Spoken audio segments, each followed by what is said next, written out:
Hello? Hello? Ah, non stai in aria. Ok. Ecco lì, bajo.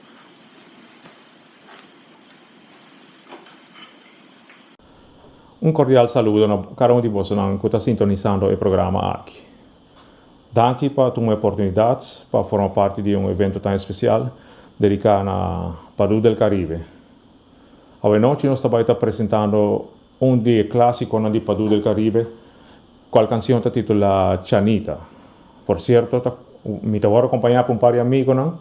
Y me tengo que me escoger varios amigos de diferentes puntos del mundo para formar parte de la canción aquí. Arriba saxofón, nos tenemos Delbert Bernabella de Holanda.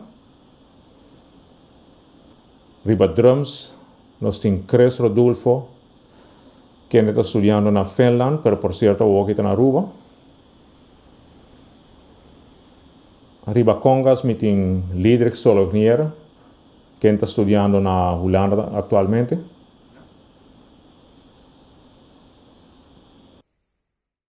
Arriba piano, me tengo Johnny Scravai. Y mi mes Ivan Quandos, lo arriba bao. Kubosonan, Chanita. Chris, vou count off no ar, ok?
Esperando que a canção aqui a cair na agrado de cada de vocês. Por dia aqui não também me quero agradecer Go Cultura Foundation para dar nossa oportunidade aqui de formar parte de evento tão especial.